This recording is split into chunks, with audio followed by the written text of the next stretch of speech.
Yo,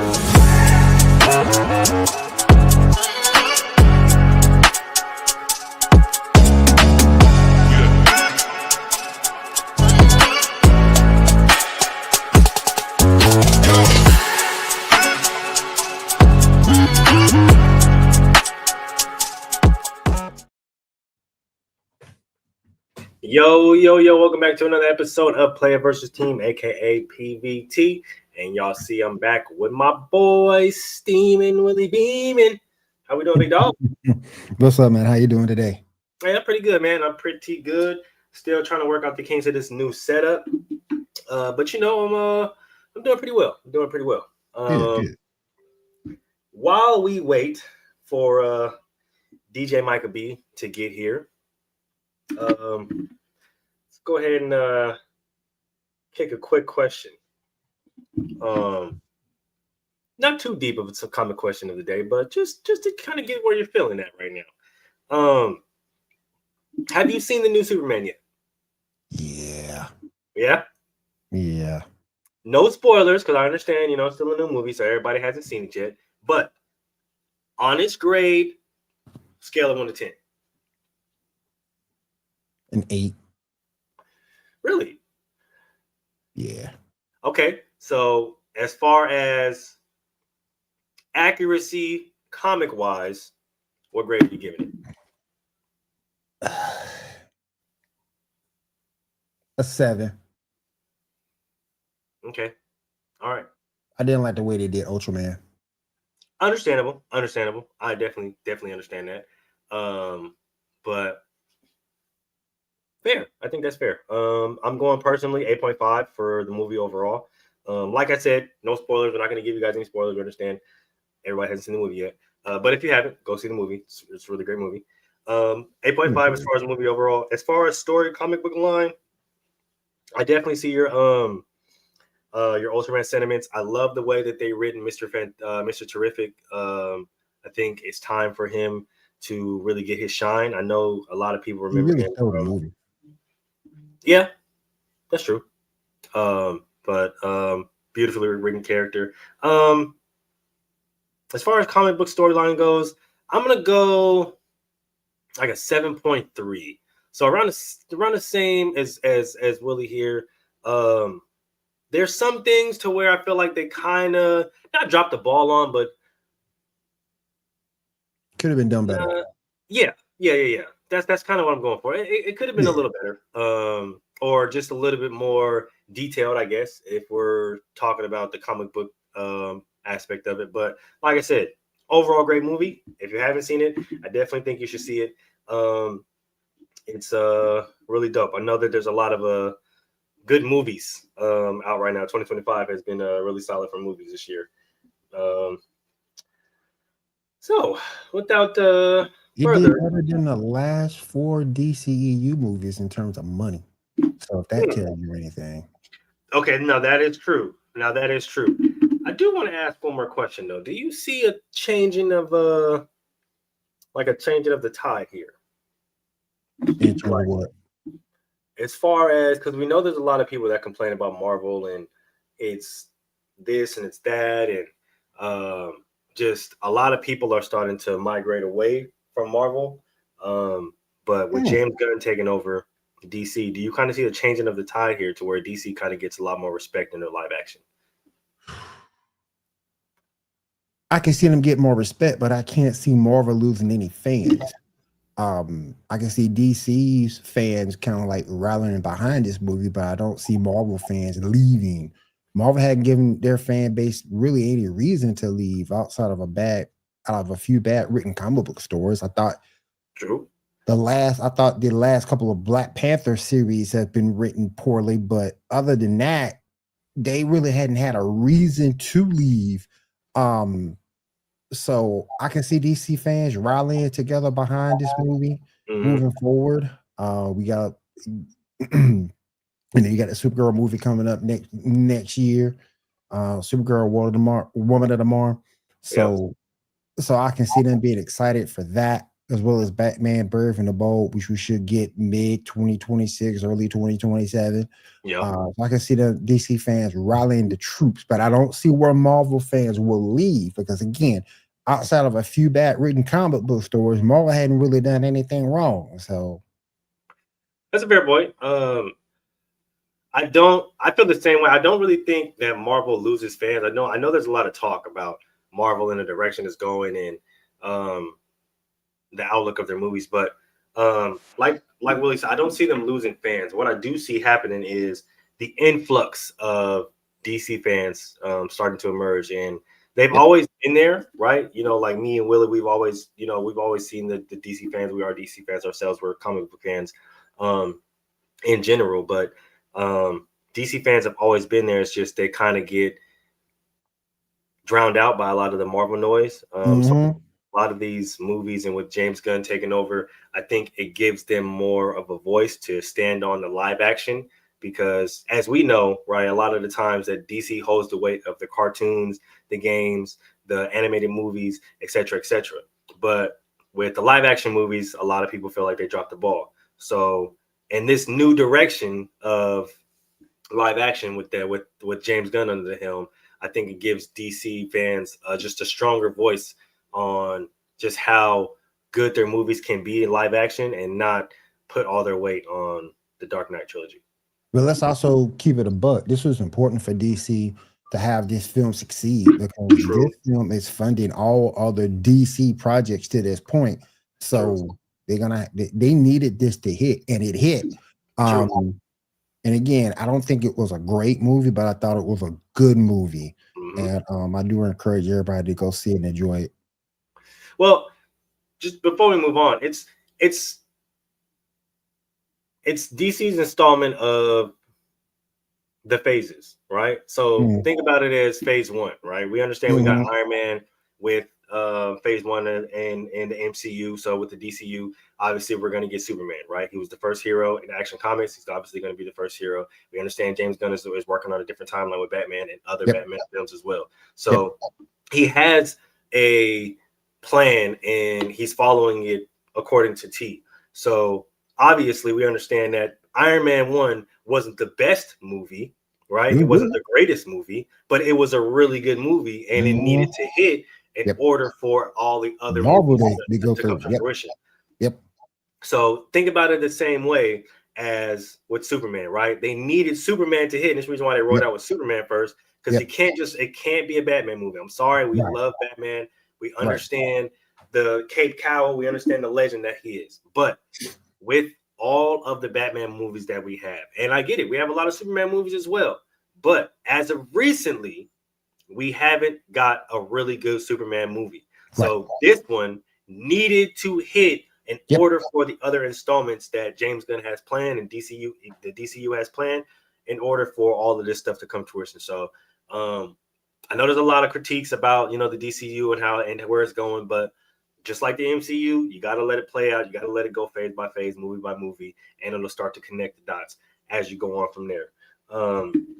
But that is our movie / comic book talk for today. Like we say every single episode.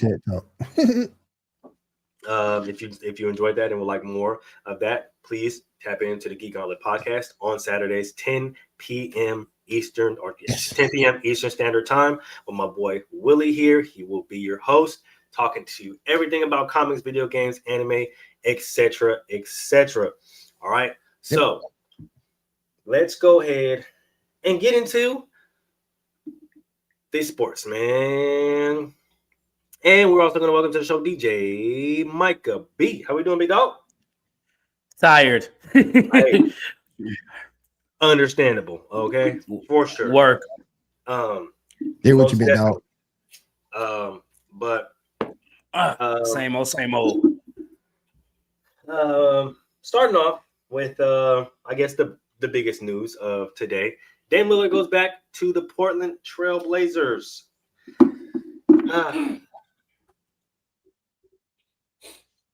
I'm so conflicted about this, but I'm gonna go ahead and start with y'all. Willie, how you feeling about this? I'm not conflicted at all. He know he ain't gonna win no ring. He's 35. And for him to be able to go back home to rehabilitate from this injury, and the future's not done. For all we know, yeah, he signed that deal with Portland, but we don't know. Maybe once he gets healthy and show he can play, he might get traded. We don't know that for sure. But to me, this is pretty much a sign of saying, hey, my competitive playing days are done. I'm gonna go finish it out for the team I started for, and go out gracefully from there. True. DJ? Yeah, I'm not conflicted at all. It's just, you know, I'm trying to get what I'm trying to say right. This is, y'all remember D Wade getting traded? Yep. And then getting traded back to Miami? Yep. Yeah. Yep. Like, I just think I'm not surprised by this because I always thought he would probably end his career in Portland because he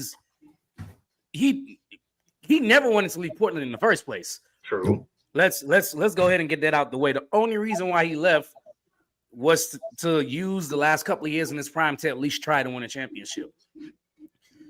Now that it's clear he'll be out this year, and he's definitely, you know how some people say, well, he's on the wrong side of 30 when it comes to basketball and sports. Nah, this man is on the wrong side of 35. Okay. Like, before he ever gets to play again, or even get back to some kind of, because I don't know when he turns 36. This man might be 37 before he gets to play basketball again. Yep. Like, having an Achilles tear this late, and I know all the older people out there is like, well, 35 is still young, and 36 is still young, and blah blah. Not in basketball terms, particularly when you come off the torn Achilles. Let me explain something that somebody told me a year ago. That shit is only old or young to people that are older. Like, it's not young. like when you're talking about basketball years and things like that, you gotta add somebody make it to the NBA been playing basketball probably since they were 4 or 5 years old. And the amount of hours, you know, they say it takes 10,000 hours to be great at something. Well, if it's 10,000 hours to be great among your peers and make the NBA, how many hours you think going to being a superstar in the NBA? Yep. So everybody, and I hate to say everybody's not Kobe, bro.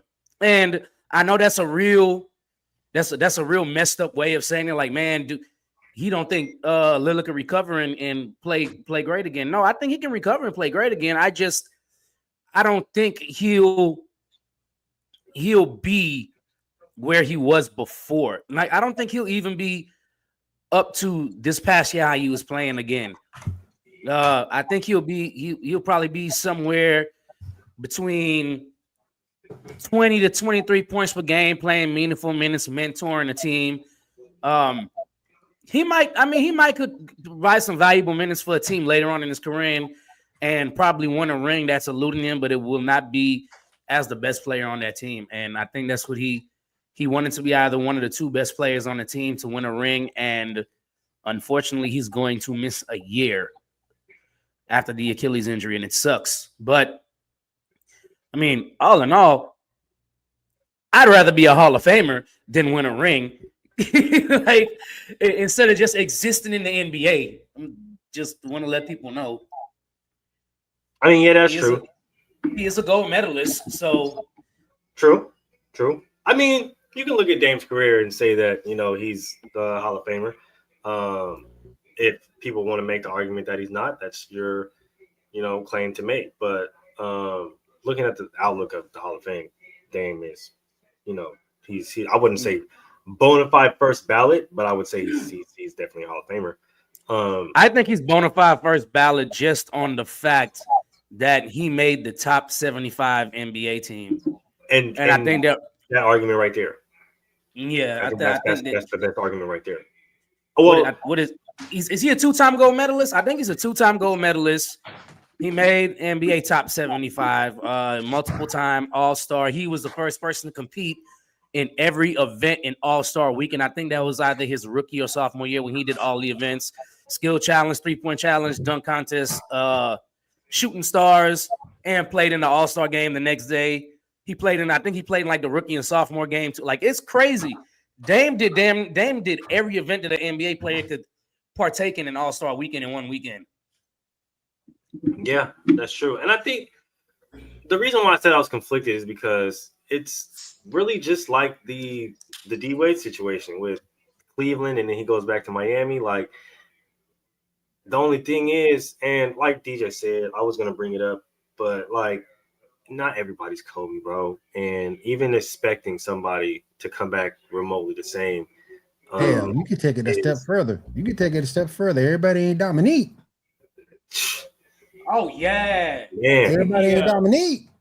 Yeah, you know what I mean. Like, it's hard, and especially listening to KD and what he was saying about an Achilles tear and how he feels tremendously different with his lift and how he shoots and everything like that. Like, it's hard to say, even with modern medicine, even with how technology is nowadays, that Dame is going to come back and be the 25-point scorer that he was. Yep. Like, that's very difficult to say. Now, there were reports saying that the reason why he went back to Portland is because the rehab center that he's was using there prior to him going to Milwaukee is a familiar one that he's used to, one that he likes a lot, and it's his daughter lives in Portland, so he wanted to not only be close to his family, but be at a facility that he knows and that he feels comfortable with trainers and doctors that he obviously feels comfortable getting treated by. It's just hard for me to think, like, you let Anthony walk, right? And you bring back Dame, which was basically Dame's replacement. Like DJ said, there's no shoot. He might maybe be playing again at 37. Like, but even then, like, we're talking about 37, probably 37 and a half, almost 38. Like, that's tough. I don't know what Portland is doing over there, because you got Drew, you got Dame now. Like, I don't know if you're building a team of old guards, but well, one thing I will say, to bring Dame back would be good PR. I will say that. That city loves Portland. That city of Portland loves Dame. So to bring him back, that does give you good PR. But in terms from a basketball sense, I don't. I get it, but it's a move that's not conducted to winning.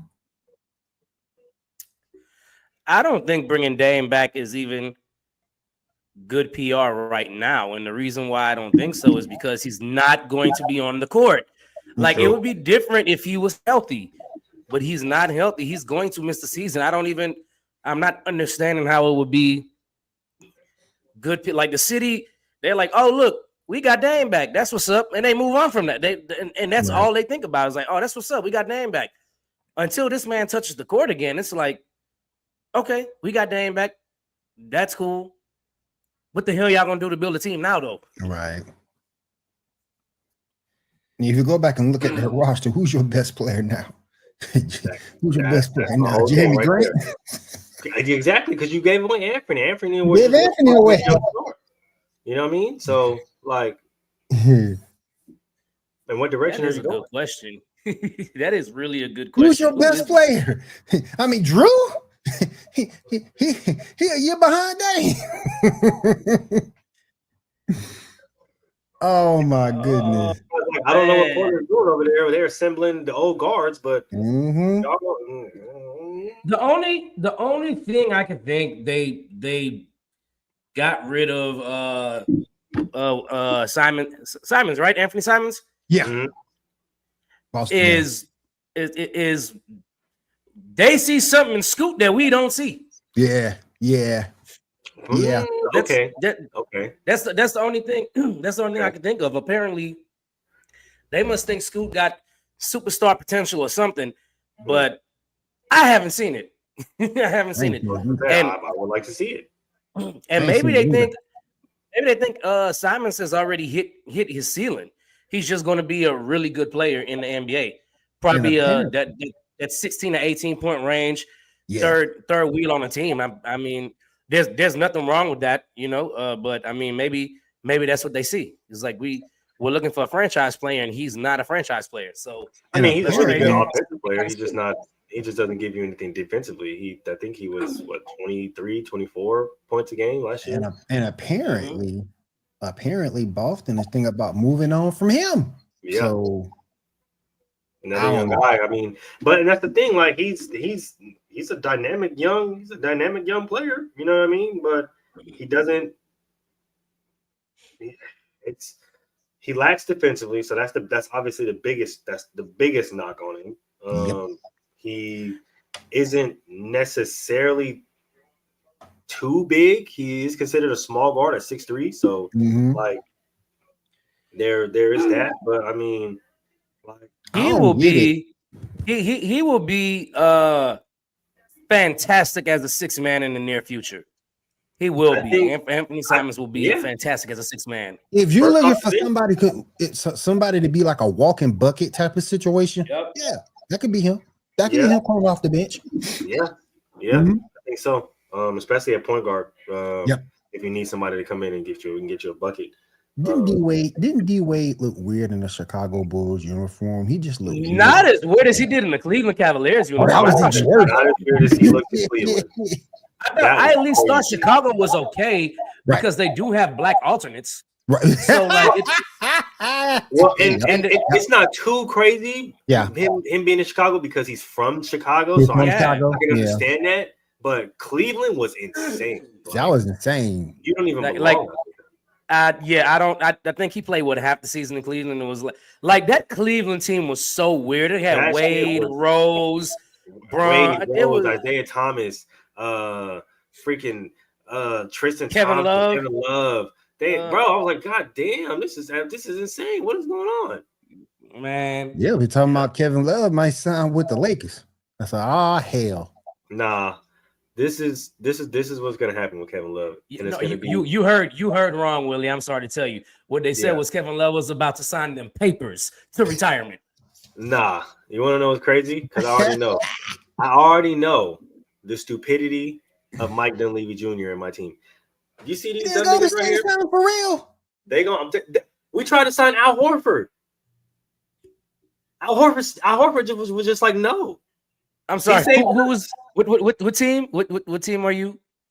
Golden State Warriors. That's what I thought because I don't understand the point of signing out. He's another one. Look, I love Al Horford, but bruh, you won back-to-back college championships. You're one of the few players to win a college championship and an NBA championship. You were a multiple-time All-Star. You played on that Atlanta team that was loaded. They just couldn't get over the hump in Atlanta. Yep. In the early 2000s because you had Boston assembled and then you had Derrick Rose and the Bulls and things like just that Atlanta team with Joe Johnson, Mike Bibby, Al Horford, Josh Smith, Marvin Williams, Jamal Crawford off the bench. That was a good like team. that's a legendary team, legendary.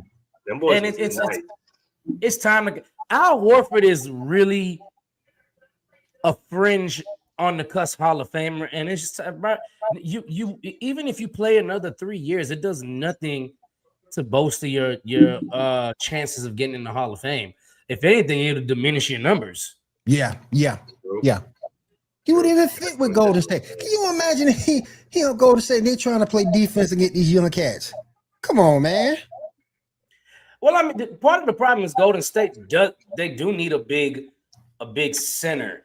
And even I don't think Al Horford is a big center anyway. He's a power forward. Yep. Like he's naturally a power forward. Yep. True. And we need a center. We need a big center, but we don't need one that bad. And I understand the market right now, but Mike Dunleavy, you gotta stop being scared to make a trade. I understand you got some young players that you kind of want to sit on, but y'all the only one that have made a trade. That's literally the only one. You gotta get off. Well, I mean, make a trade. Pick up the phone. So here's my whole thing. Clearly, they don't want Jonathan Kuminga. Get on the goddamn phone and trade Jonathan Kuminga because you don't want him. Yep. Hello, that's what I'm saying. Get on the horn. I need you right here, brother. Like, hello. Can we get somebody like? Because what we doing? Yeah. I'm sorry. That team went from that team went from Jerry West to the worst hands they could possibly be in right now. Listen, horrible. listen. I'll give you Big View and some cash consideration for Jonathan Camino.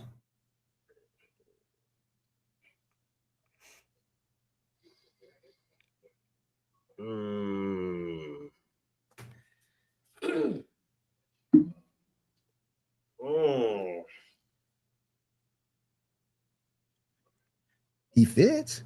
Oh, he fits. He does. He fits what y'all do. He fits what y'all do. I'm not mad at it. I don't know why the Bulls that made that trade by now. They can't. Bitfield's not gonna stay with you next season. He gonna be out the door.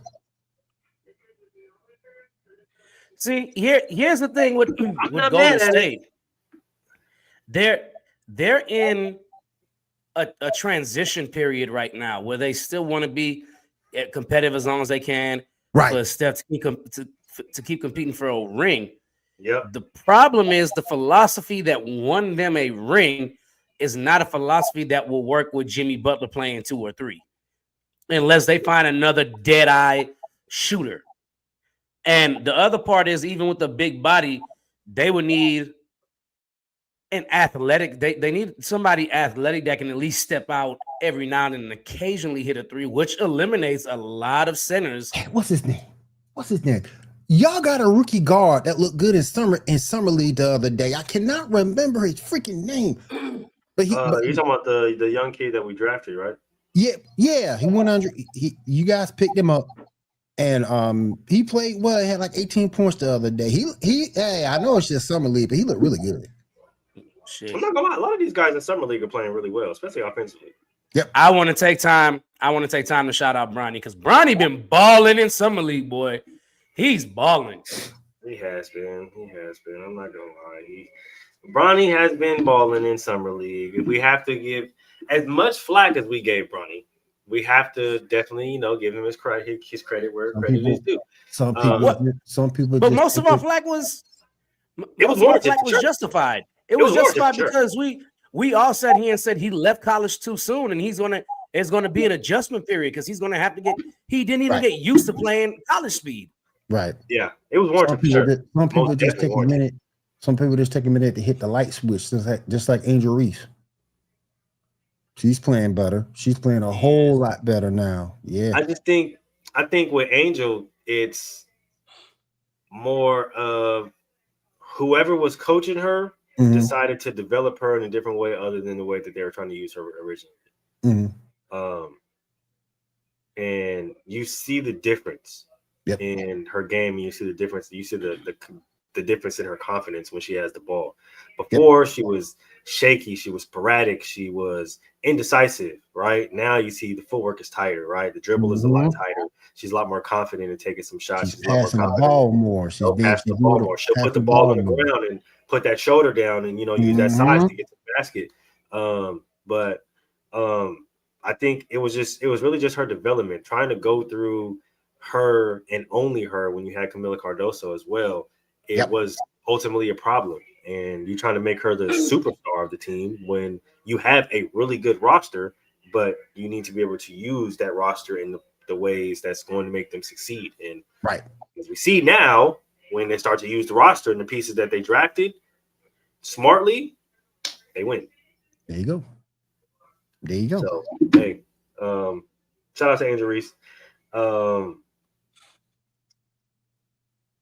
don't know if y'all see this, but after Bleacher Report shook up the sports world with their top 100 list. You're talking about NFL players, right? Oh, no, I'm talking about players. Which one are you talking about? I'm talking about NBA. NFL, that's even NFL trash. The Bleacher Report earlier this week, or last week, shook up the sports world with their top 100 players of all time list. Now, we talked about this on Monday. And dissected this list as we should. But as of yesterday, Bleacher Report has come out and said why they ranked Kobe where they ranked Kobe. They have tried to give a little context to it. So, to read you just a few lines. of Get a their little bit of that shit. article, and we'll go ahead and see how you fellas feel about it. So obviously they dropped a list July 14th, and there's a lot of people who thoroughly disagreed. Shaq being one of them, called it criminal.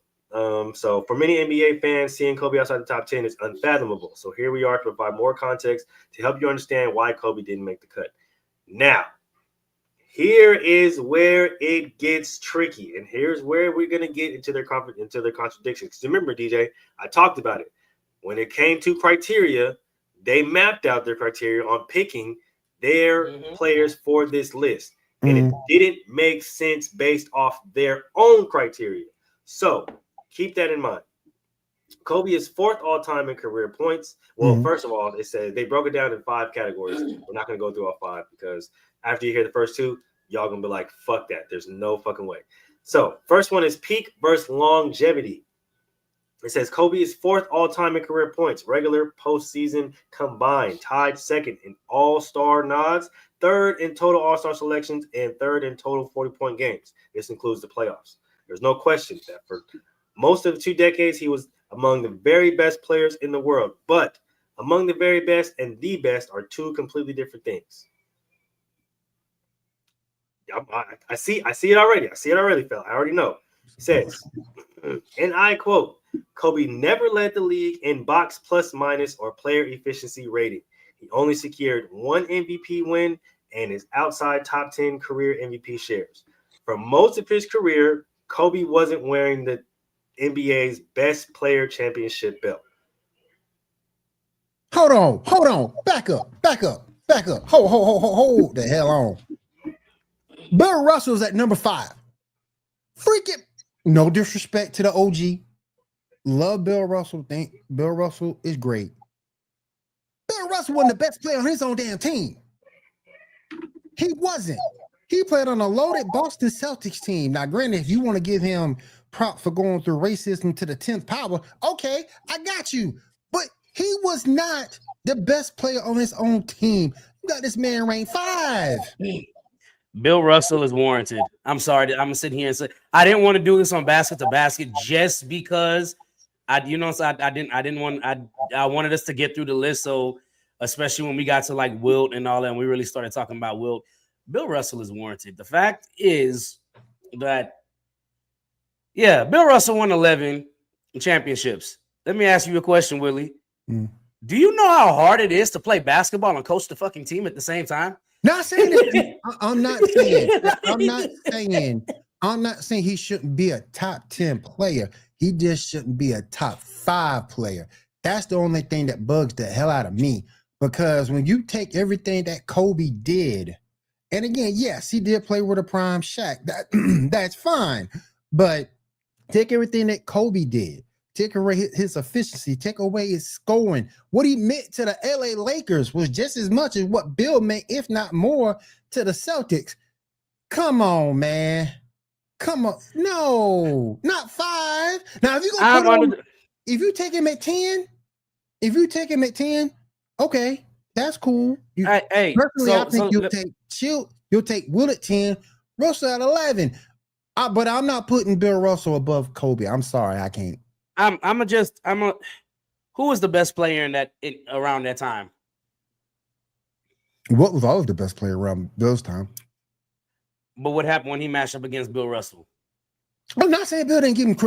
Not saying that Bill didn't give that man hell. He gave that man hell. He wasn't a prime defender. Like I want to also remind you of something too. You do know the Finals MVP is named after Bill Russell, right? Mm-hmm. Because there was no Finals MVP back then. Here's the thing. Believe it or not, Bill Russell was the best player in the finals for the Celtics in most of them championship runs, and he would have won Finals MVP for most of them.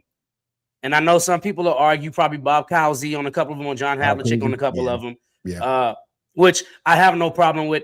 The way you say what Kobe meant for the game, like what Kobe meant to us specifically, especially like my era and pretty much your era too, and Moo's era. Let me ask you a question, and I'm dead serious about this. Who had a greater impact on the culture, Kobe or Allen Iverson? AI. That's the point right there. that is the point. That's one of the points right there, because they did say they were talking about the culture on and off the court too. Mm. I think it depends though. But the thing is, that's AI. That's different than some ham and egger that's out there. That's AI, bro. I mean, I just think Bill should be in the top 10, top 20 players. He should be. So your issue. I think there's an argument though. I'm not gonna lie. You don't think he should be over? Where would you specifically? Hold on, go ahead and say the second one that you were going to say. My bad, I forgot. No, go ahead. But because that was one of the points I stopped at, right? And it, like I said, based off the criteria of their list, that doesn't make sense. Because yes, you can give Bill the title of being the best player on his team, but how many years was he the best player in the league? Oh, never. Never. So right there, they just contradicted the fuck out of themselves right there. But this is I'm happy we're having this conversation, because I've always wanted to bring this up to some real music heads too.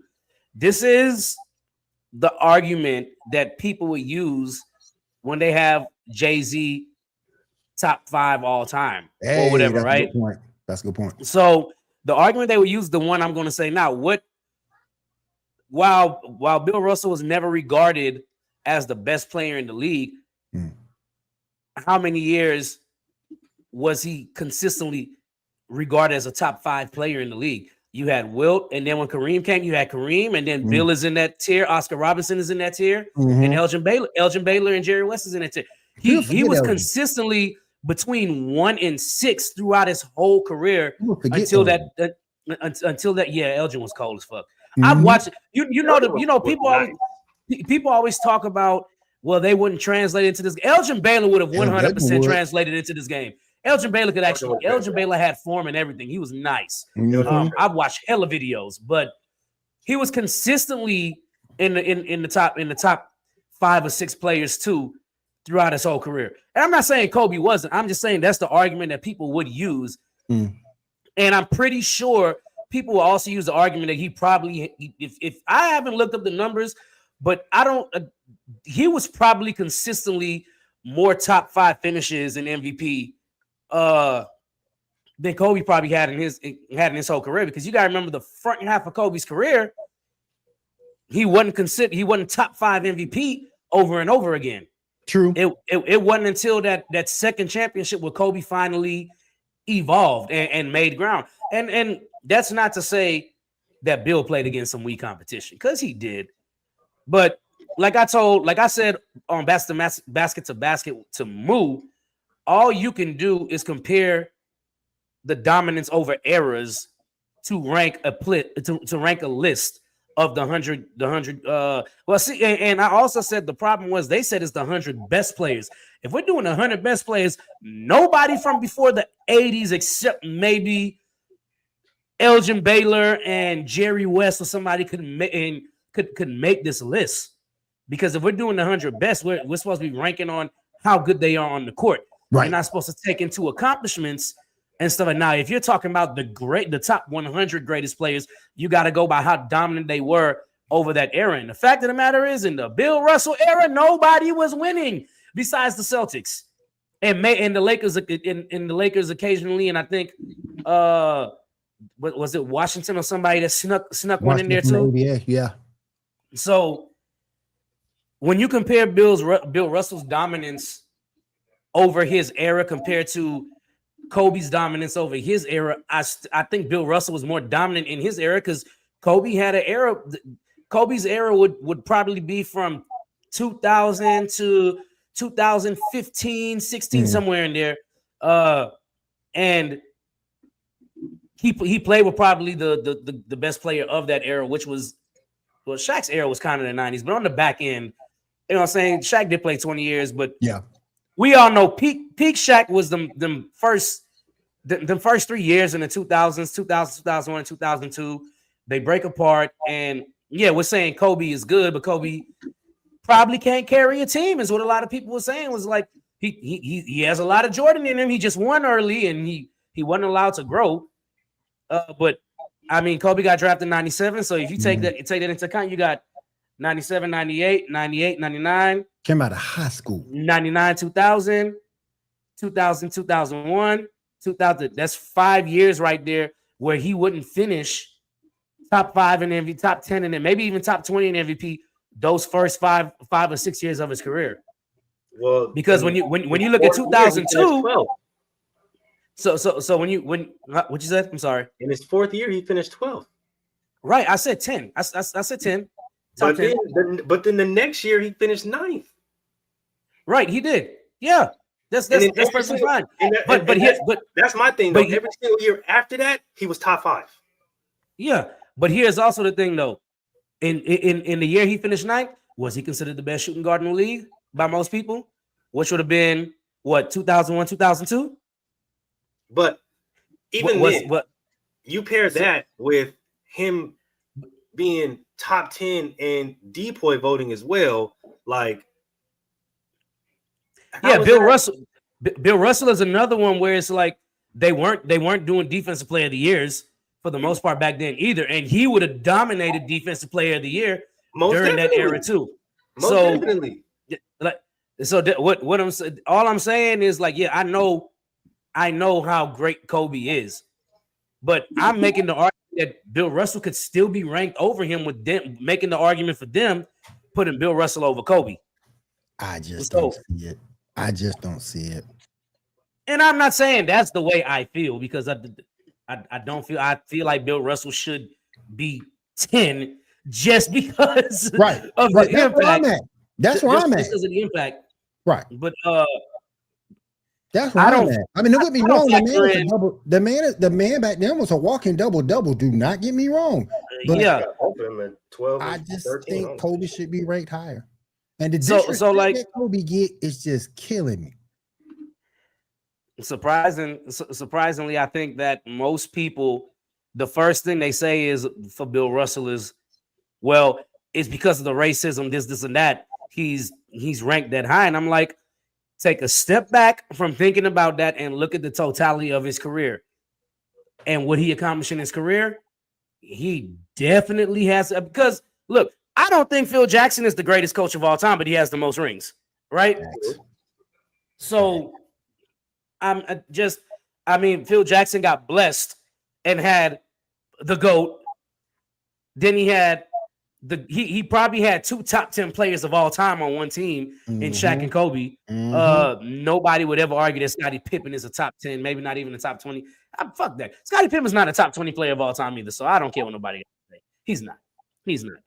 And then he might not. He might be pushing somewhere between 25 and 30. I got Scottie at 30. See, that's what I'm saying, right? So it's like, then you backdoor and you still keep the reincarnation of Jordan, or the closest thing we've seen to Jordan, and then you pair him with another all-star. Now I will say those Lakers teams don't get enough credit for beating the Celtics in 2010, because I want to say that Pau Gasol was an all-star. Because that was what Rondo. Yeah, it was 4 all-stars. Rondo, Pierce, Allen, and Paul Pierce. Yeah. Kendrick Perkins. They had Eddie House. Nigga, they had a whole bunch of people. Was Eddie House? Eddie House is still on the team? The second time? Yeah. Damn, that's crazy. That's crazy. Eddie House, number 50. He was still on the team, man. I know he was there the first year. I couldn't remember if he was there the second. I know he was there the first year. But this is my because I definitely understand what you're saying, DJ Mike. As far as Bill Russell's ranking goes, like I mean, don't get me wrong, I got him 12 and I got Will 13. That's just me personally. But he locked Will up, boy. Give him props on that. I would assume that means Hakeem and Kobe move up. Oh, okay. Hakeem is definitely bona fide top 10. Bona fide top 10. Most definitely. And I will not hear arguments. I'm not even gonna lie to you. Hakeem is bona fide top 10, and I will not hear arguments at all. The one that get me, look where they got Kyrie at. Oh man, that's total. Man, get out of here. Get out of here with that. Okay, I gotta relax. See, that's my whole problem, right? Okay, so look, They said, and I quote, for most of his career, right? That's what they said. Most of his career, Kobe wasn't wearing the NBA's best player championship belt. His teammate Shaquille O'Neal held that honor early in his career for a while. Then it was probably Tim Duncan. Eventually, LeBron James came along, snagged the belt, and didn't let it go for several years. Steph Curry may have even grabbed it before Kobe retired. No, I'm gonna tell you how this shit go, okay? Shaq got it 2000, 2001, and 2002. Okay. I'm not hearing arguments from nobody about Tim Duncan being the best in the world in 2003. I'm not hearing the arguments. It's a fact.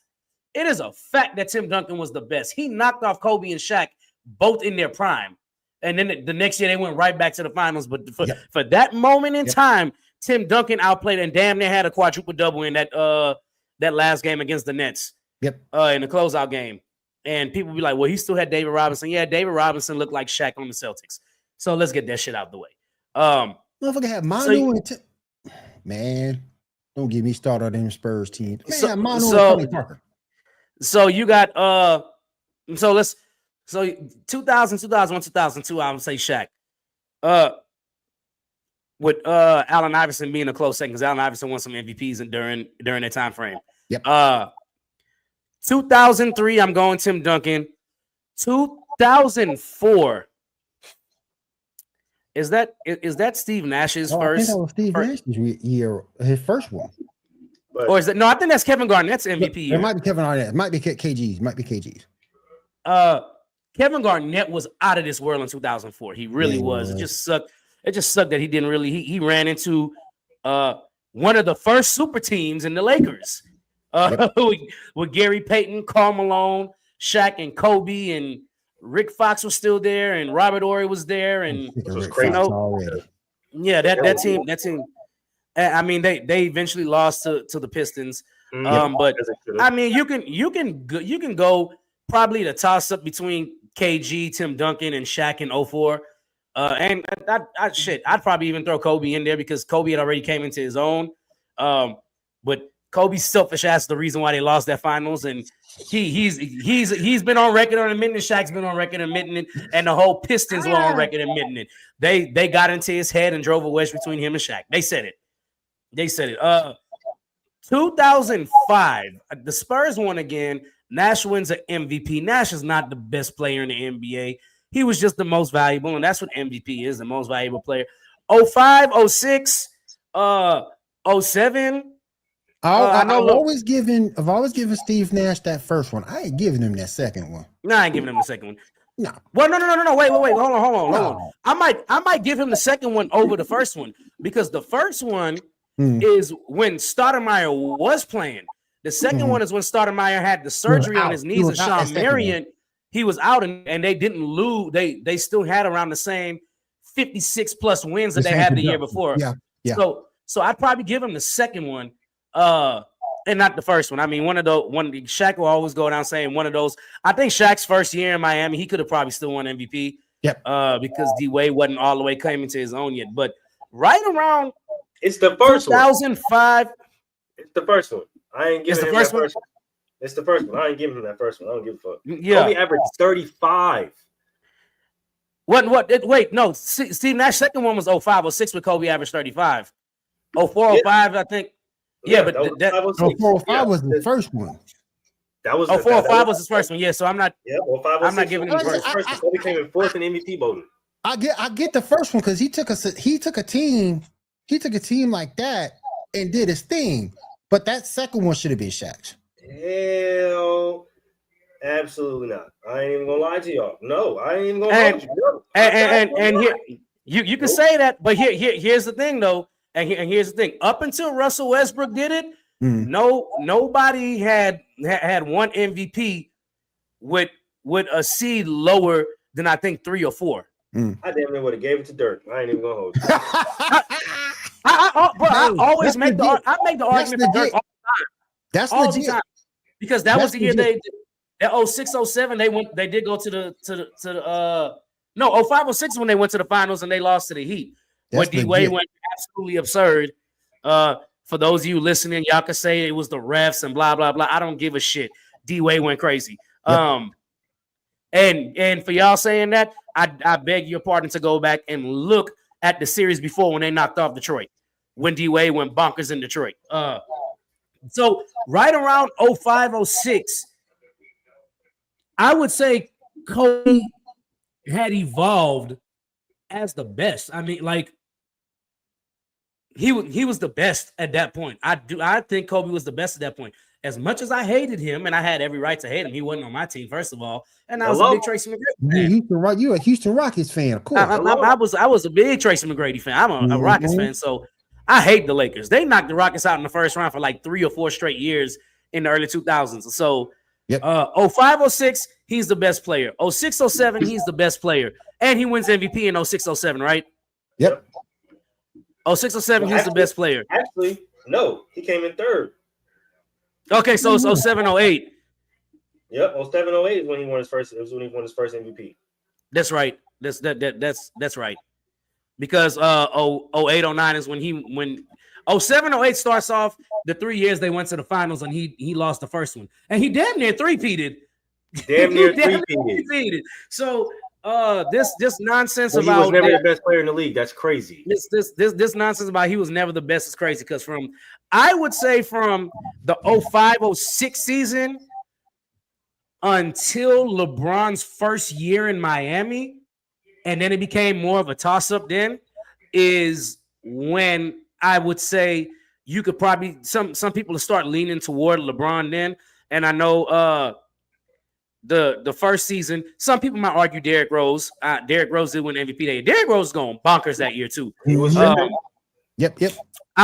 I would also say in 2009, 2010, I think Dwayne Wade had a better year than LeBron. And I thought Dwayne Wade and Kobe were the best 2 players in the NBA in 2009, 2010. I did not have LeBron as the best, as one of the 2 best players in 2009, 2010. So 10, 11, when LeBron gets to Miami, is the only time I'll start hearing arguments about when Kobe wasn't the best player in the world no more. That's it. That is it. That's when we start having conversations about him not being the best player. Mm-hmm. That is it right there. The only thing, and again, that list was just disrespectful in that regard. And there's a dude, an older dude, maybe a little bit older than myself. I cannot remember his name. He don't even have Kobe in his top 10. I think he said he had Kobe at 11. I said, bro, the disrespect, man. The disrespect. And then the thing that pisses me off, the man ain't here to defend himself. And here's my ultimate. I had Kobe out of my top 10 for a long time. I'm gonna just be honest with y'all. Well, I think I did too, but that was just because I didn't like the nigga because he used to bust my team ass on a nightly basis. Right. Well, no, I didn't have him in my top 10 all time, but then as I go back, because okay, so for fans that are younger than us or older than us, that are, we didn't see Kobe every night in Texas. I didn't see Kobe in Georgia. I had to watch Sports Center and be like, okay, the Lakers are doing this, the Lakers are doing that. Yep. So now when I go back, and obviously we know about the 81-point game. We saw the streak of 7 games when he scored 50 or more that year when he led the league in scoring and things like that. And the one MVP, I mean, some people don't hold that as valid, but how many times is the best player in the league win MVP if they're not LeBron James or Michael Jordan? Facts. Or Kareem. Facts. Right?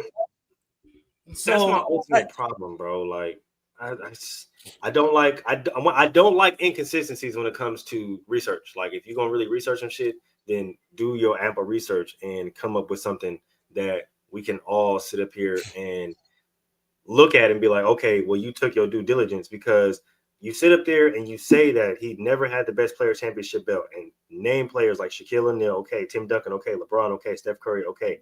But it says, meanwhile, the players above him, which include everyone named above and their paragraphs as to why, had multi-year peaks, which they were clearly holding that belt, quote unquote. The lone exception may be Wilt Chamberlain, who had Bill Russell to contend with. That doesn't make sense. No, everything that they said is contradictory. Because what?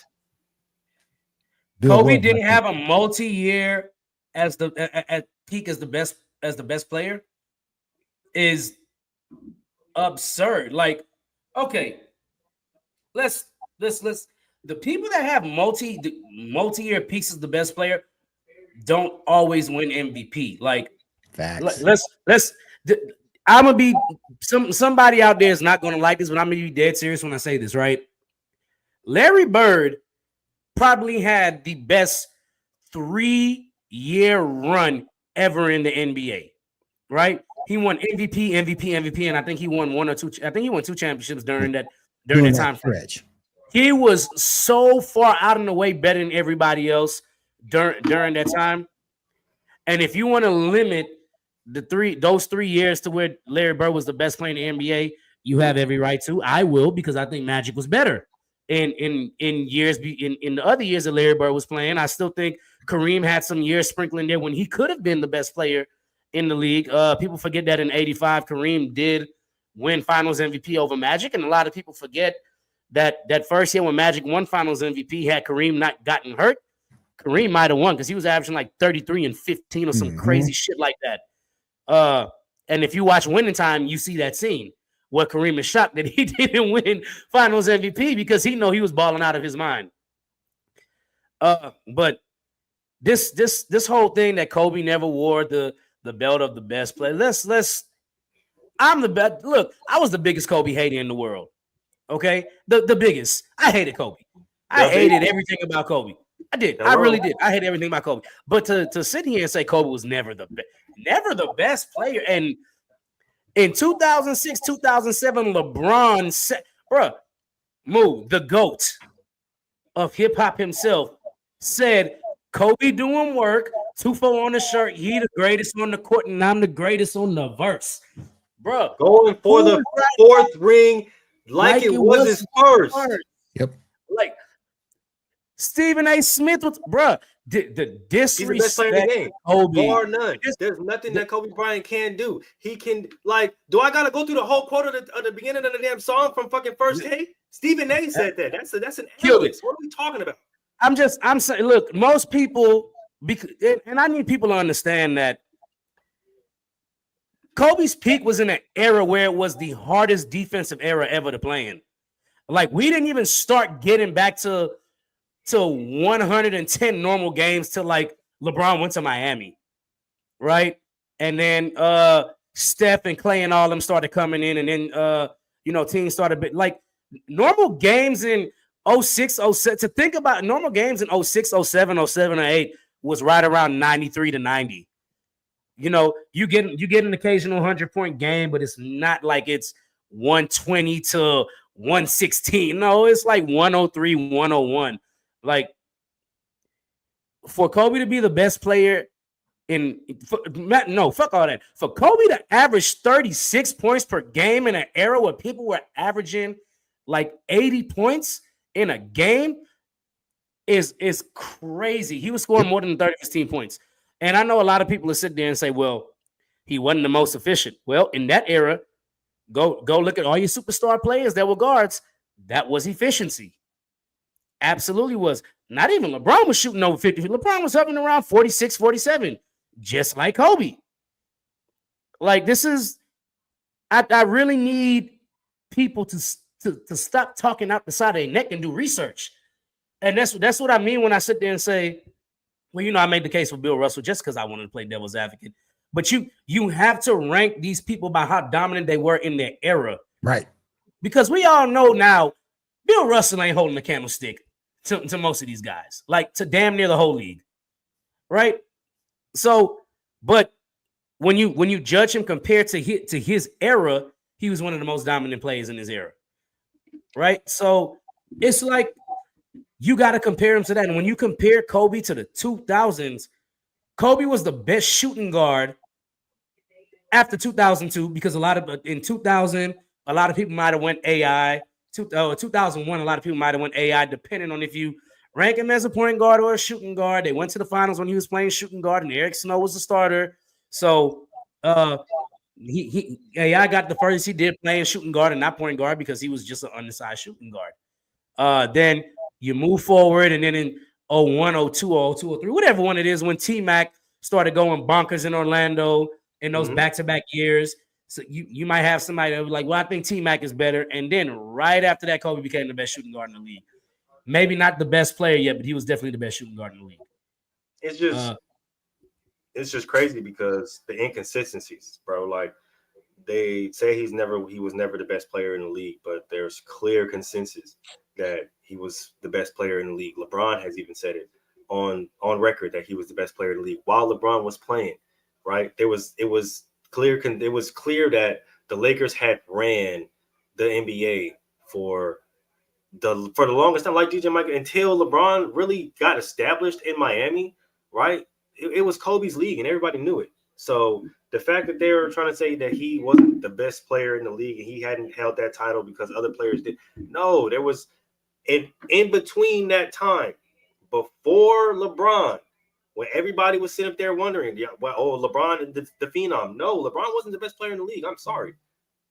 And a lot of people felt like that, especially after that epic meltdown in the finals. Right. Everybody felt like that. There was nobody that sat up there and was like, LeBron is the best player in the league. After that, they were like, fuck no. And then you see Kobe cap off 2 back-to-back and almost 3. Almost 3. No. Yep. No. Kobe was bona fide best player in the league for at least 6 to 7 years prior to LeBron winning his first championship in Miami. And this is after they got their ass whooped the first time. Niggas still felt like it was Kobe's league after they got swept in the West by Dallas. Like, that's y'all gotta understand something. This is the reason why I got such a problem with this list is because, like I said, the inconsistencies. Bleacher Report coming out with this list saying that Bill Russell, and I get it. Like I said, personally, I got them. They are top 15 players to me all time.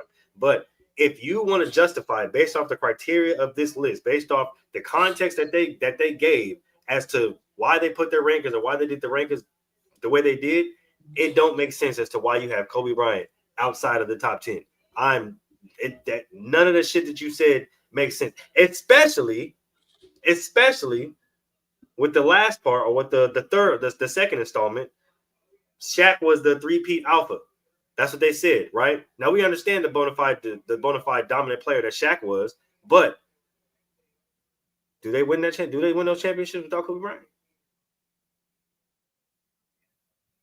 27. Shaq was getting knocked out in the second round. Yep.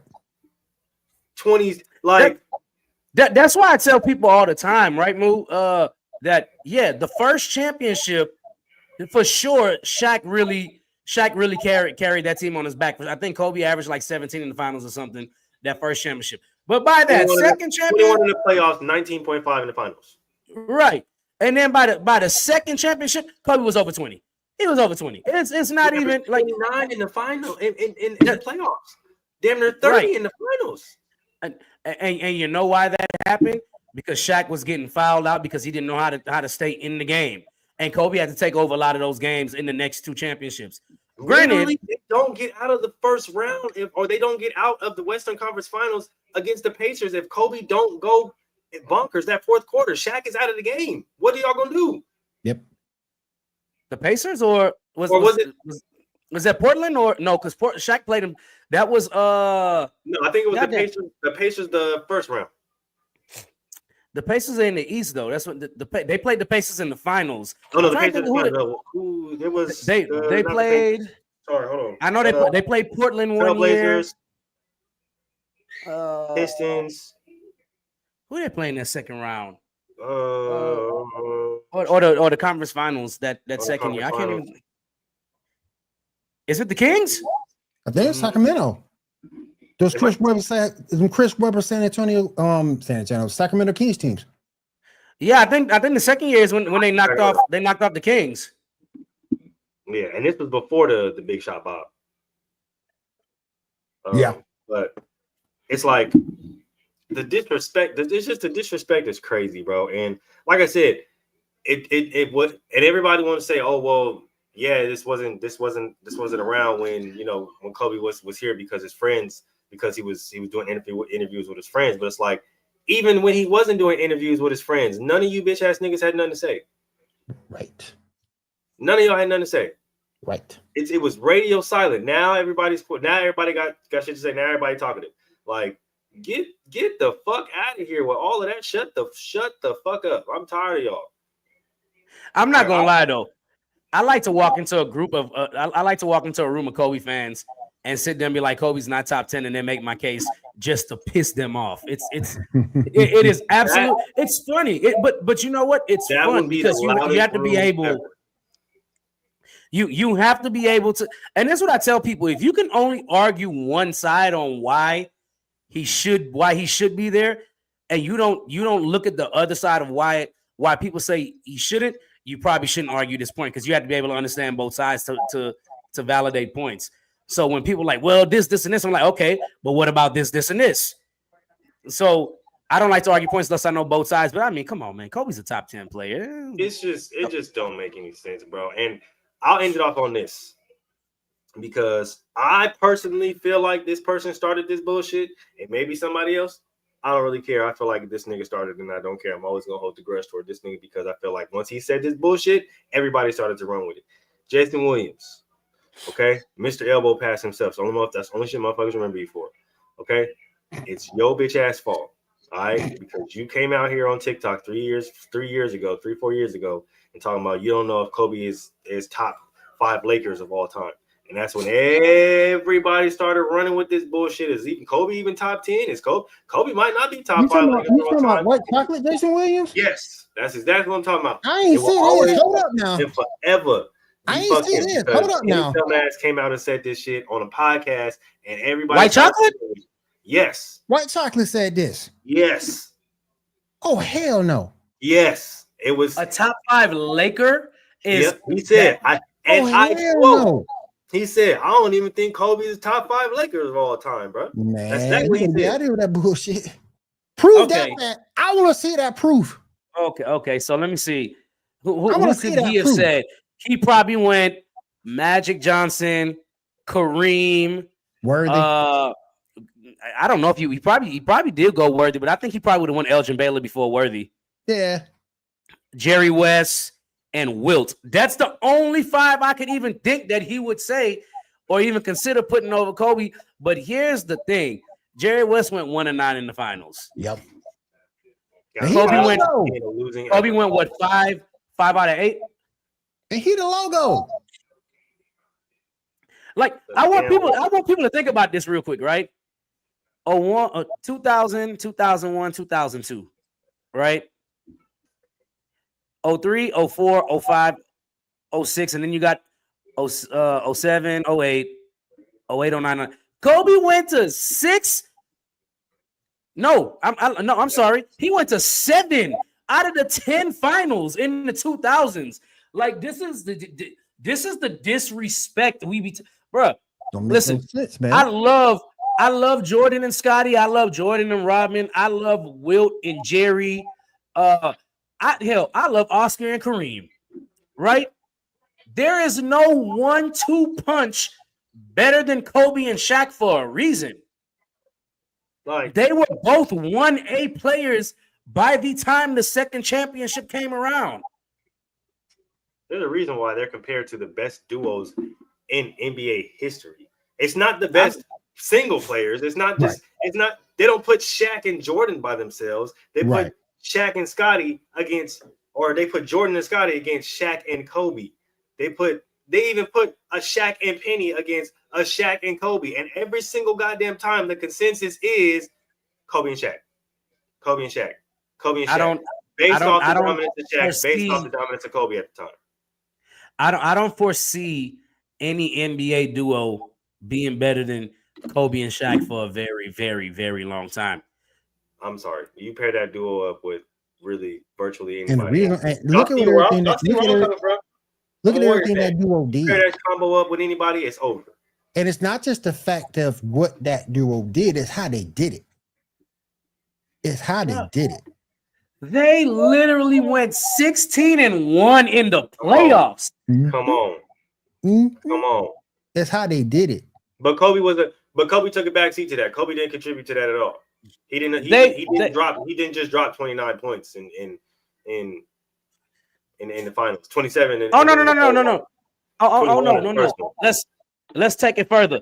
Allen Iverson went bonkers in the first game. The second game, he was on clamps. The third game, he was on clamps. The fourth game, he was on clamps. The fifth game, he was on clamps.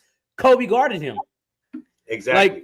But Stephen A was right though. I give him that because Stephen A did say before that started, "Hey, I'll get him one." He did. That's it. He said that was all he got was that one. And that's my whole point, right? You can't sit up there and tell me that Kobe was the consensus best player in the league when he was top 10 in MVP voting and top 10 in defense player of the year voting.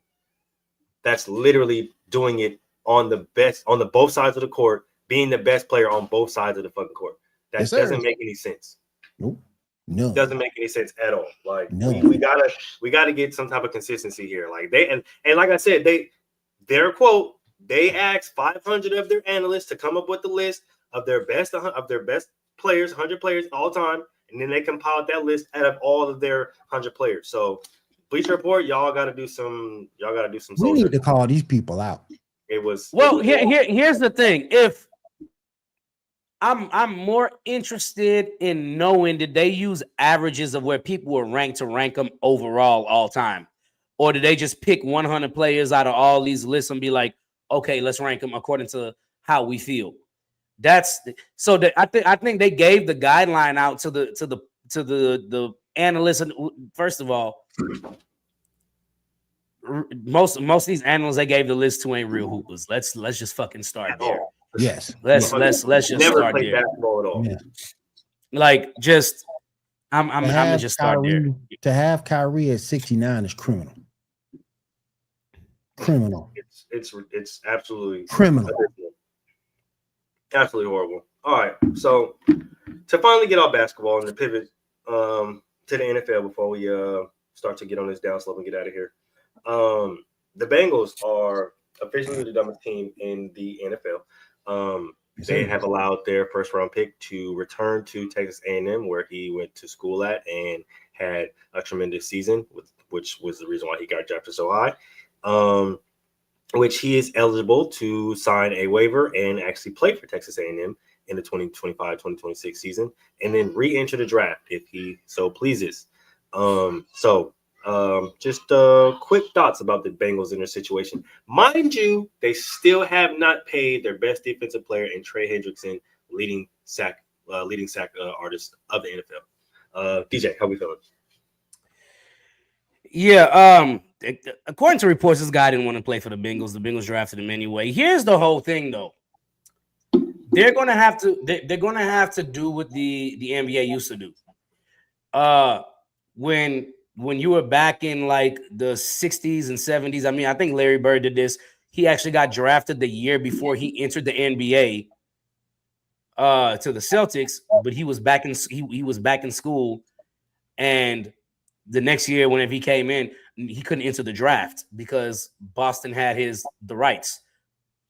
And I think that's if they're going to allow players to go back to school after being drafted by a team, if they are not cut, that team should have to.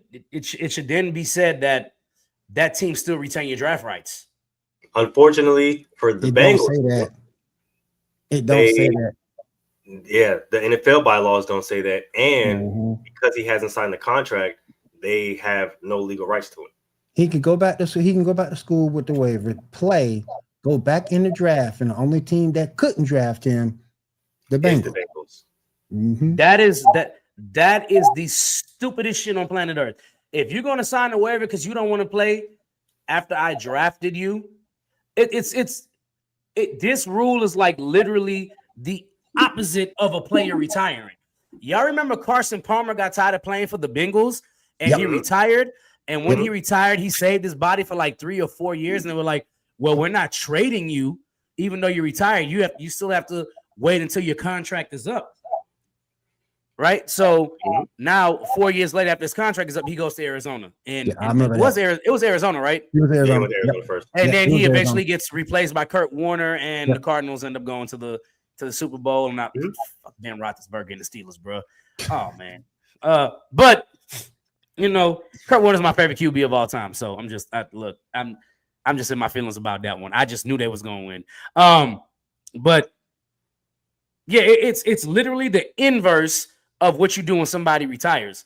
And I think you'll see more and more players that will do that because they have the right to. There's no rule against it. But at some point, let's just say let's say you get drafted to let's just say the Cardinals. And you're like, well, the Cardinals ain't doing nothing this year. I don't want to go play. So I'm going to go back to school, sign a waiver, get my eligibility back, and then re-enter the draft next year. And it's like, well, the Cardinals can't draft you again. That is literally the stupidest thing ever, that the Cardinals can't draft you again. According to reports, he was present at practice, and the only reason why he hadn't signed a contract is because it wasn't even because of the money thing. It was because of the language. The language in the contract. That's what it was. They wanted him to. They wanted to be able to give up future money if his conduct became unbecoming, or if he got hurt. Boy, if he got hurt, which is completely different from every other first draft contract that they've ever drafted in Bengals history. Here's my thing. You can go back. You can go back and look at your history. The Bengals are a poor, cheap front office. Go back and look at how many superstars they've had that they've done this to. Go back and look at, and I'm gonna start it with the main guy. Go back and look at Corey Dillon. He done. I was gonna say Corey Dillon. Oh, this team made me sick. I get where you coming from, DJ, in terms of the fact that the team drafted you. They should hold on to your draft, and I get that point.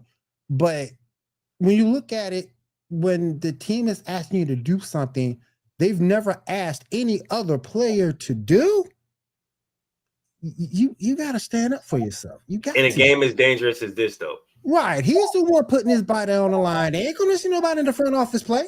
Oh, okay, but here, so at first when NIL wasn't around, this would be a stupid decision. But with NIL around, it makes sense. But here's my counter to that, though. I think if you slip past where you were originally drafted, you should be fair game for all teams. But so if the Bengals took him in with their second round pick, and it was and the Bengals have a second round pick, and they're like, you know what, this guy didn't want to play here last year. Let's just skip over him and draft somebody else, even though he's right here again for the taking. Right. And then you skip that, he should be fair game to everybody else. But up until that point in the draft, the following year, if you go back, I think up until where you get drafted, nobody else should be able to draft you or trade his draft rights. I get your point on that. I do. I get your point on that. That's fair. I understand that. But I'm just saying that contract language, man. Corey Dillon, AJ Green, you gotta stand. You gotta stand up for yourself, man. You can't go through that BS. That man could legit get hurt. He can get hurt playing a game, and then practice. Practice. Oh, you don't give up all your money. Nah, that's not fair. That's not right. Injuries happen. What about the risk? What about the risk going back to college and getting injured and not being drafted the next year, though? Oh, the risk is the same. The risk is even worse at that point. Yeah, and now that's completely his decision, right? Yeah. Now, if he does that, that's completely his decision, right? And he's under no the Bengals, they can bow out. They're not under any contractual obligations, right? Which we understand is football. Anything can happen, right? I fucking broke my foot last year, so we understand the dangerousness of this game and how intense it can be. It's just like I said, I completely understand where you're coming from. Shit, I definitely get that. But as far the reason why I'm so hard on the Bengals is just like, bro, like it's not even about money. Like it's literally about language, my nigga. Like he's not he's not like the guy who got drafted and now he's going through domestic violence situation, and he was doing a holdout because he wanted more money. And now, because he hasn't signed a contract, the team that drafted him don't got no contractual obligations to him, so they can be like, "Nigga, we don't have to pay you shit, nor do we have to do anything with you." Exactly, like being cheap. Shamar, he's just like, "Nigga, just change the language in the contract." And bro, I'm already here. Like I'm in Cincinnati. I'm at practice. I'm in the playbook. I'm ready to go. But y'all don't want to change the language in the contract, nor do y'all want to fork up money for y'all for y'all best defensive player. And we've seen how long it took for y'all just to pay Jamar, just to pay T. Higgins, y'all best two of y'all best offensive players. Cheap. I'm, Just cheap. if I'm Shamar, I don't even know if at that point, like I'm not even saying prior to draft, but at that point, I don't know if I want to play for this franchise either. I'd rather go back to school and risk being hurt and drafted and getting drafted somewhere else than going to this team and have to sign that contract and potentially getting hurt. And then now I'm asked out. Now, man, Right. all your money gone. Right. I feel that part, but I'm telling you, all it takes is one person to start a chain reaction in the way I'm telling y'all it will, because that's what you're seeing now with transfer for portals sure. left and right. Sure. The coach don't like me. He not gonna play me. I'm transferring. Sure. And then you transfer and go sit behind somebody else. And then Right. next year you wouldn't want to transfer again. Like at some point, there has to be some kind of what's where I'm looking, some kind of repercussion on this, because then you'll just start seeing more and more players just do it because it's like, well, I don't want to play for this team, so I'm gonna go back to college and hopefully next year I get. And that's why I say, wherever you get drafted by the team the year before, if you make it past that point the following year, then yeah, you should be considered fair game. So let's just say you were the number 1 overall pick and you're like, nope, going back to college. And it's like, all right, when we get past the first round, wherever this team is that drafted you last year, once we get past then, you're fair game to the NFL. Right. That's understandable. Yeah, and I get your point on that because it gives you a level of control, so to speak. True. That's definitely true. All right. Now, before we get out of here, we have 3 NFL. It's a bad day for NFL receivers today. 3 NFL receivers that have been going through a lot. First and foremost, we have Mike Williams of the Chargers, then the Steelers, then the Chargers again, retiring at 30, which I guess due to injuries, he had just reports have said that he had just recently received another injury during the spring during camp. So that's the reason why he ultimately ended up retiring. Can stay healthy. We have the Vikings receiver Jordan Addison.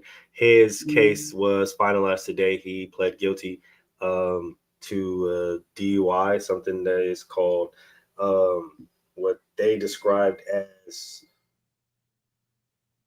I don't even really know what this means, but wet reckless. I don't really know what that means, but he pled guilty to that. Last year, he was found asleep in his car with a BAC over the legal limit. So after all of the stuff like that, he is officially found guilty of the DUI, which typically comes with a 3-game suspension. So he might end up missing the first 3 games of the season. And then last but certainly not least, we have one Rashee Rice, who was involved in that car accident in Dallas, Texas after the Super Bowl win. He has pled guilty and will be serving 5 years of probation and 30 days in jail. That jail time can be served at any point in time after the case and after all the case and everything is finalized.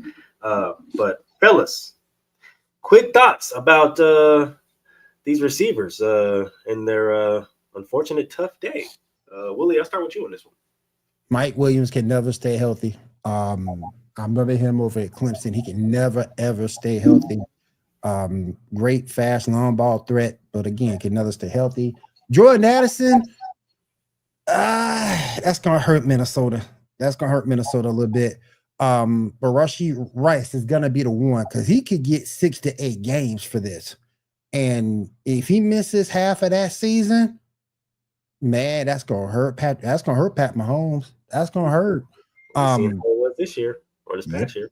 That's going to hurt. So, Mike Williams, you injury. I feel you. Feel kind of a little sorry for the man. But the other two, you put yourself in this. You put yourself in those situations that you shouldn't have. DJ, how we feeling? Yeah, Mike Williams having to retire sucks. Very talented, very very good player when he was healthy. He could have been one of the top top 10, top 5. He had top 10 talent. He definitely has top 10 talent. But and I don't want anybody to take this the wrong way. I'm happy he's retiring. And the reason why is because I see a lot of NFL players retiring younger, because it's like, I have kids. I want to be able to run around with my kids. I want to be able to move around with my kids, not be a burden to my family. Because what you see in a lot of older players that were playing in the 70s and stuff, when they get to like 55, 60, unless they were really, really lucky, they have aches, they have pains, they have epilepsy, they have all kind of stuff wrong with them. So I wish Mike Williams the best in retirement, man. Go enjoy that money you made, invest in some real estate, make more money. There you go. You definitely have the funds too. Maybe they say for the NFL and NBA and all that, your life doesn't start until you're done playing the sport that you love for a career. So hopefully he finds something he's passionate about, and he'll be dope at it. I truly believe that. I've watched his interviews and he seems just like a dope person. He'd probably be really good at a school as a assistant principal, football coach, whatever, just being a mentor to younger kids. As far as Jordan Addison, you said they found him in the car. Yes, sleep. Sleep. I'm more interested to know where he was sleeping than I am to know he got a DUI. Like I want to know if he was sleeping at a red light or a stop sign, or I'm just saying, I've had one of them nights where I fell asleep in the drive-thru when somebody had to come outside and knock on the door to wake me up. I've been there. So I'm kind of interested to know where they found us, because if he was in the drive-thru or something, them fast workers some hoes, okay? So I'm more interested in knowing where they actually found him. Like, I have a friend that we were by one of my friend's house, and he was drunk, but he got in his car and he started up and turned the AC on and just laid back and went to sleep. Well, in most states, and especially in Texas, I don't know if this is true in both of y'all states. Texas, ain't it? Huh? That's against the law in Texas, isn't it? Correct. You have to have your car can't be started and your keys have to be outside on the windshield. I mean, so that's why I'm more interested to know where they found him, because he was in California. That's the first part. Okay, so he was in California. Here's what I know. California hot than a motherfucker. If I was sleeping on the side of the road after leaving somebody's house because I was drunk and I didn't drive anywhere and I had to turn the car on for the AC, and you wake me up, I'm gonna look at you like, come on, bro, I'm trying to take a nap. Okay. And I know I've been drinking. I ain't went nowhere. So I'm more interested. As far as Rashee Rice, though. Stupid. Y'all know he's in the Dumbass Millionaires Hall of Fame on Gentleman's Talk. Yeah. Like this first ballot.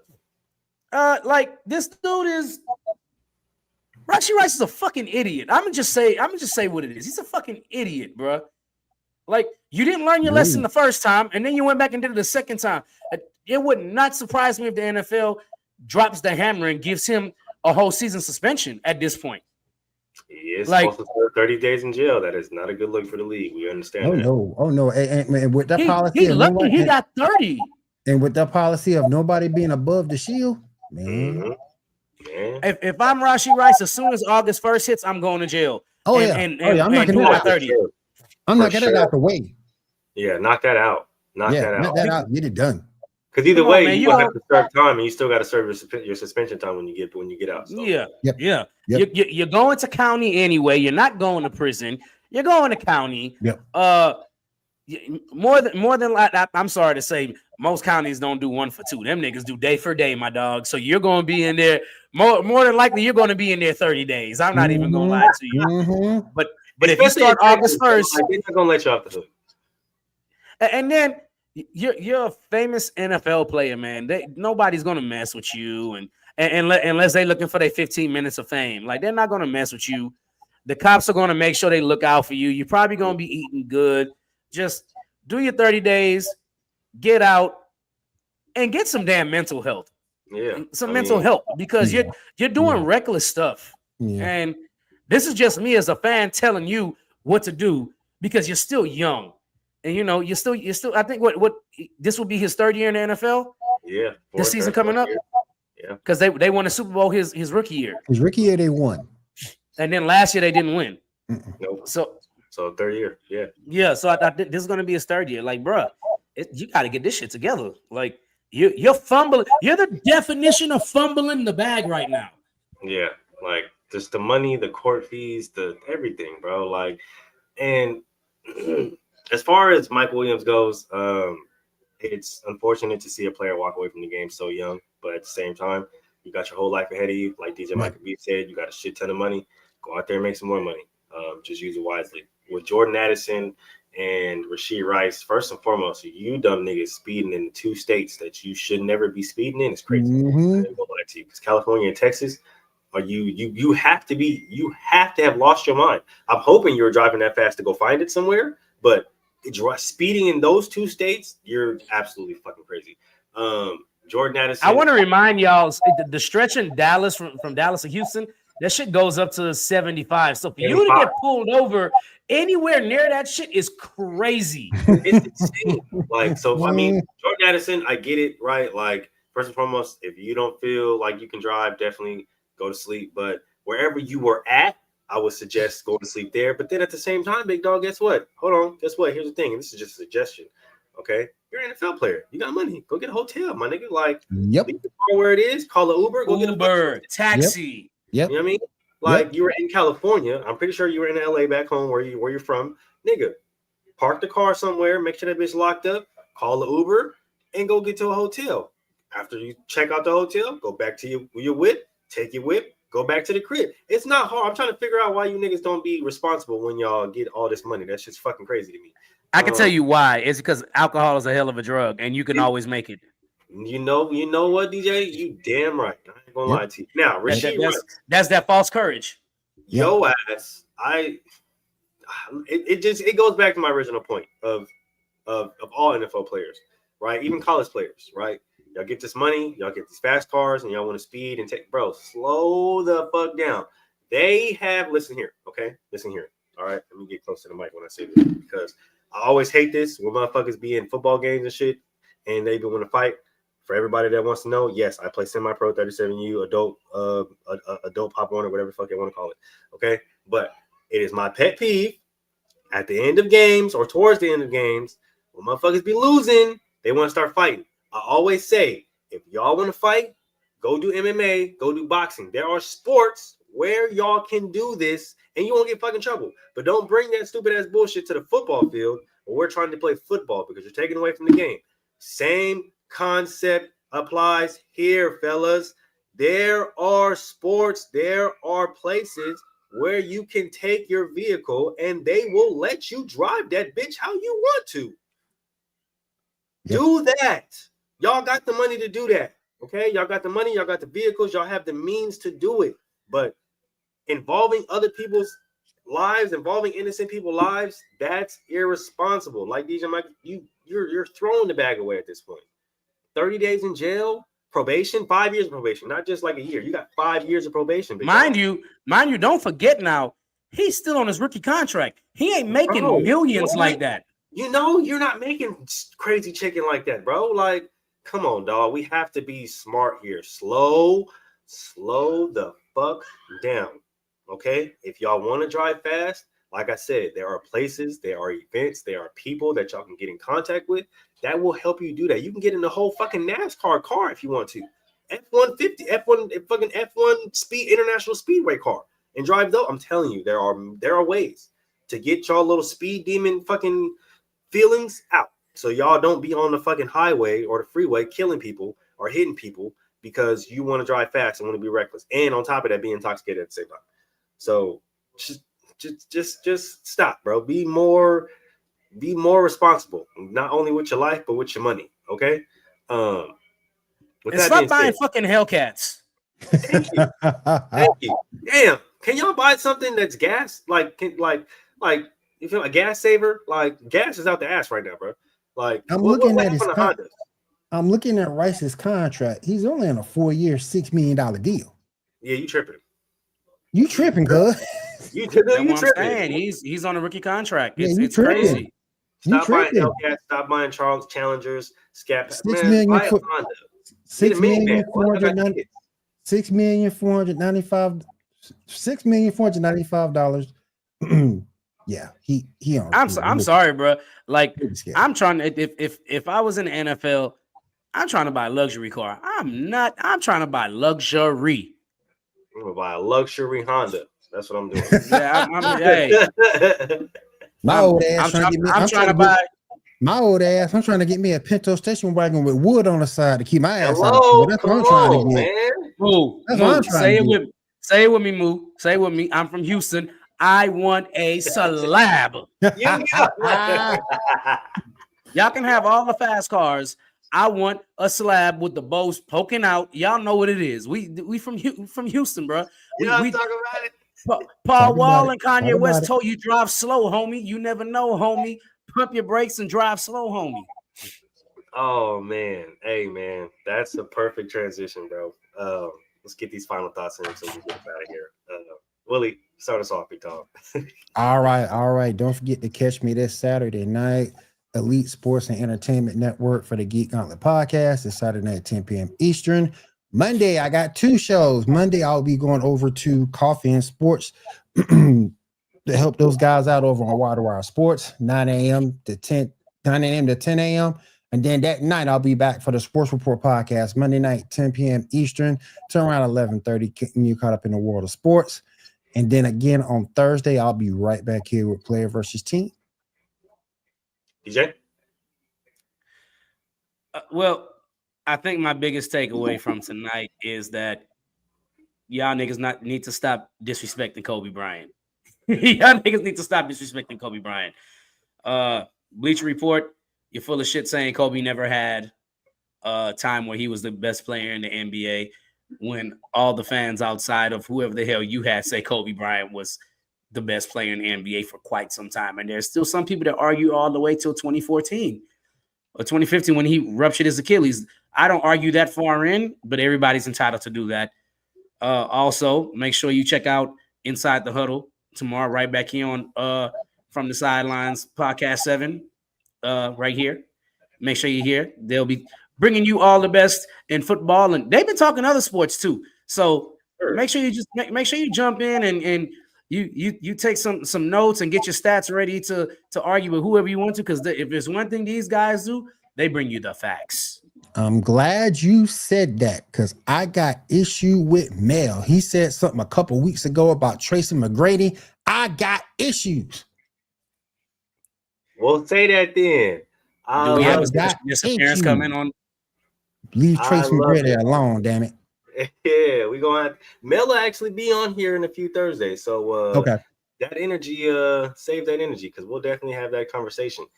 Keep the same energy. Said, make sure y'all tune into the rest of the shows. My boy Willie, make sure y'all catch his shows. Y'all understand where we at. Inside the Huddle on Fridays. Y'all already know what it is. Stop disrespecting Kobe Bryant. If you didn't have the balls to say it when he was alive, shut the fuck up now that he's dead. Let that man rest in peace. His family's still on the internet. Yep. That's what y'all don't get. Amen. That's the biggest factor here. His family still exists, bro. His family did not die. His family, his wife, his fucking kids are still on the internet. They see exactly what the fuck y'all saying, and they understand that this energy was not had when he was alive. We'll see y'all later. Girl, you rockin' like